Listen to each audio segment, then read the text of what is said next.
വൃശ്ചിക പുലരിയിൽ ശബരിമല സന്നിധാനത്ത് വൻ ഭക്തജന തിരക്ക്. പുലർച്ചെ 3 മണിക്ക് ക്ഷേത്രം തന്ത്രി കണ്ഠരര് രാജീവരുടെയും കണ്ഠരര് ബ്രഹ്മദത്തന്റെയും സാന്നിധ്യത്തിൽ മേൽശാന്തി അരുൺകുമാർ നമ്പൂതിരി നട തുറന്നു. അതേസമയം ശബരിമലയിൽ വിവിധ വകുപ്പുകളുടെ അവലോകന യോഗം ആരംഭിച്ചിരിക്കുകയാണ്. ദേവസ്വം മന്ത്രിയുടെ അധ്യക്ഷതയിലാണ് യോഗം നടക്കുന്നത്. വിവരങ്ങളുമായി സന്നിധാനത്ത് നിന്ന് എം മനോജ് ചേരുന്നുണ്ട്. മനോജ്, രാവിലെ തന്നെ ഭക്തജനങ്ങളുടെ ഒരു ഒഴുക്കാണ് സന്നിധാനത്തേക്ക് ഉണ്ടായിരിക്കുന്നത് അല്ലേ?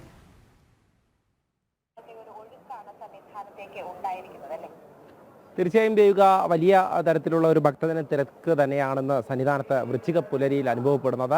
ഭക്തിസാന്ദ്രമായിട്ടുള്ള ഒരു അന്തരീക്ഷം തന്നെയായിരുന്നു. രാവിലെ പുലർച്ചെ 3 മണിയോടുകൂടി എസ് അരുൺകുമാർ നമ്പൂതിരി നട തുറന്നു. പിന്നീട് അങ്ങോട്ട് ഭക്തജനങ്ങളുടെ ഒഴുക്ക് തന്നെയാണ് നമുക്ക് കാണുവാൻ സാധിക്കുന്നത്. എന്തായാലും ഇതൊക്കെ നടക്കുമ്പോൾ തന്നെ ഈ വിവിധ വകുപ്പുകളുടെ യോഗം, അതായത് അവലോകന യോഗം നടക്കുകയാണ്. കാരണം ആദ്യമേ തന്നെ ഇത്തരത്തിൽ ശബരിമല ഈ മണ്ഡലകാലവുമായി ബന്ധപ്പെട്ട് പല യോഗങ്ങളും നടന്നിരുന്നു. അടിസ്ഥാന സൗകര്യങ്ങളും അതോടൊപ്പം തന്നെ വിവിധ വകുപ്പുകളൊക്കെ ഇങ്ങോട്ടേക്ക് ഓരോ ചുമതലയുമായി എത്തുമ്പോൾ അവരെ ഏകോപിപ്പിക്കുക എന്നുള്ളത് തന്നെയാണ്. അത്തരത്തിലൊരു ഏകോപനമില്ലായ്മ ഉണ്ടായിക്കഴിഞ്ഞാൽ പലതിലും പാളിച്ച സംഭവിച്ചേക്കാമെന്നുള്ളത് തന്നെയാണ്. അത് കഴിഞ്ഞ തവണയൊക്കെ നമ്മൾ കണ്ടതാണ്. അതിനൊരു മുൻകരുതൽ കൂടെ എടുത്തുകൊണ്ടാണ് ഇപ്പോൾ ഈ ഒരു അവലോകന യോഗം നടക്കുന്നത്.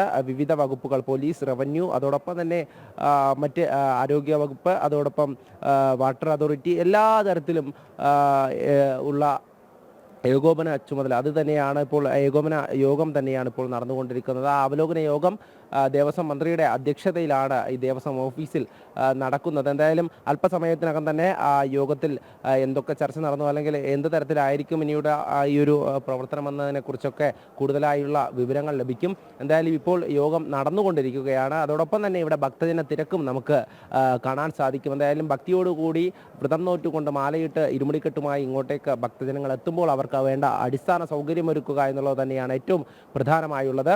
അതോടൊപ്പം തന്നെ അവർക്കുള്ള സുരക്ഷ, എല്ലാ കാര്യങ്ങളിലും കൃത്യമായുള്ള ഏകോപനമുണ്ടെങ്കിൽ മാത്രമേ മുന്നോട്ട് ഓരോ മണ്ഡലകാലങ്ങളും കഴിയുമ്പോൾ അതിൽ ഓരോ അനുഭവങ്ങളും ഉണ്ടായിട്ടുണ്ട്. അത്തരത്തിൽ ഇത്തവണയും ഭക്തർക്ക് ബുദ്ധിമുട്ടുണ്ടാവാത്ത രീതിയിലേക്ക് കാര്യങ്ങൾ കൊണ്ടുപോകുവാനുള്ള ഒരു ചർച്ച തന്നെയായിരിക്കണം നടക്കേണ്ടത്. എന്തായാലും സൂചിപ്പിച്ചതുപോലെ ഓരോ മണ്ഡലകാലവും ഓരോ അനുഭവങ്ങളാണ് ഭക്തർക്ക് നൽകിക്കൊണ്ടിരിക്കുന്നത്. അതിൽ സർക്കാരിന്റെ കെടുകാര്യസ്ഥതയാണ് ഏറ്റവും കൂടുതൽ എടുത്തു പറയേണ്ടത്. കാരണം കുടിവെള്ളം പോലും ഇല്ലാതെ ഭക്തജനങ്ങൾ നടപ്പന്തലിലടക്കം കുടുങ്ങിക്കിടക്കേണ്ട സാഹചര്യം ഉണ്ടായിട്ടുണ്ട്.